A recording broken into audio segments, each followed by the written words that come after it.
Cantonment ഹൗസിലേക്ക് ഒന്നുകൂടി പോകണം. അവിടെ ഉദ്യോഗസ്ഥർ ബജറ്റിന്റെ കോപ്പിയുമായി കണ്ടോൺമെന്റ് ഹൗസിൽ മുഖ്യമന്ത്രിയെ കാത്തിരിക്കുന്ന ദൃശ്യങ്ങൾ. KR ജ്യോതിലാൽ, ധനകാര്യവകുപ്പ് സെക്രട്ടറി ജ്യോതിലാൽ അടക്കമുള്ള പ്രധാനപ്പെട്ട ഉദ്യോഗസ്ഥർ അവിടെ എത്തി മുഖ്യമന്ത്രിയെ കാത്തിരിക്കുകയാണ്. ബജറ്റിന്റെ കോപ്പിയാണ് അദ്ദേഹത്തിൻ്റെ അടക്കം കയ്യിലുള്ളത്. അതിനുശേഷം മുഖ്യമന്ത്രി അന്തിമമായി അത് വിലയിരുത്തിയ ശേഷം ബജറ്റുമായി അദ്ദേഹം സഭയിലേക്ക് പോകും എന്നാണ് മനസ്സിലാക്കേണ്ടത്. സാധാരണ അതൊക്കെ പതിവുള്ള ഒരു കാര്യമാണ്. ധനകാര്യമന്ത്രി ഇതുമായി നിയമസഭയിലേക്ക് പോകും, കാര്യങ്ങൾ അവതരിപ്പിക്കും. ഉദ്യോഗസ്ഥർ രാവിലെ മുതൽ തന്നെ, ചീഫ് സെക്രട്ടറി അടക്കമുള്ള ഉദ്യോഗസ്ഥർ രാവിലെ മുതൽ തന്നെ അവിടെ സഭയിലുണ്ട്, കണ്ടോൺമെന്റ് ഹൗസിലുണ്ട്.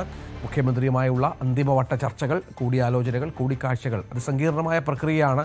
ഏറെ കേരളമൊക്കെ കാത്തിരിക്കുന്ന ഏറെ ഗൗരവതരമായ കാര്യമാണ്. ഒരു ചെറിയ പിഴവ് പോലും അത്തരം സംഗതികളിൽ ഉണ്ടാകാൻ പാടില്ല. അതുകൊണ്ട് തന്നെ ഒരു വട്ടം കൂടിയുള്ള വിലയിരുത്തൽ സ്വാഭാവികമായും ഈ ഉദ്യോഗസ്ഥരുമായി ബന്ധപ്പെട്ട ഒരു മീറ്റിംഗ് കൂടി മുഖ്യമന്ത്രിയുടെ ഭാഗത്ത് നിന്ന് ഉണ്ടാകും.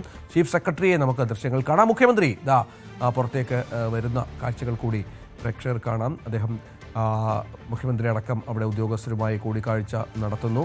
അദ്ദേഹം പ്രാതൽ കഴിച്ച ശേഷം സഭയിലേക്ക് പോകും എന്നാണ് മനസ്സിലാക്കേണ്ടത്.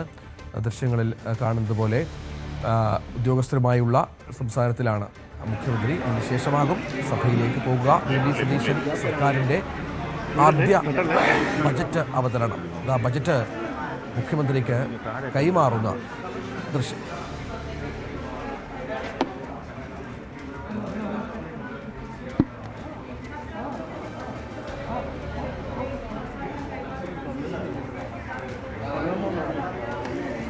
എന്തൊക്കെ വിസ്മയങ്ങൾ ഒളിപ്പിച്ചിരിക്കുന്നു ആ പെട്ടിയിൽ എന്നുള്ളതാണ് നമ്മൾ കാത്തിരുന്ന് കാണേണ്ടത്. ഏതാണ്ട് മണിക്കൂറുകൾ മാത്രമാണ് ബാക്കിയുള്ളത്.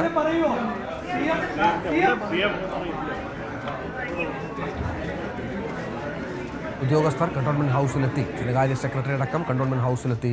ബജറ്റിൻ്റെ വിശദാംശങ്ങൾ, ബജറ്റിൻ്റെ കോപ്പി അവർ കൈമാറിക്കഴിഞ്ഞു. അതിനുശേഷം ചെറിയ ഒരു കൂടിയാലോചന, ഉദ്യോഗസ്ഥർക്കൊപ്പം പ്രാതൽ ഭക്ഷണം, അതിനുശേഷമാകും സഭയിലേക്ക് മുഖ്യമന്ത്രി തിരിക്കുക എന്നുള്ളതാണ് ഏറ്റവും പ്രധാനപ്പെട്ട കാര്യം. കൂടുതൽ വാർത്തകൾക്ക് News 18 Keralam YouTube channel subscribe ചെയ്യുക.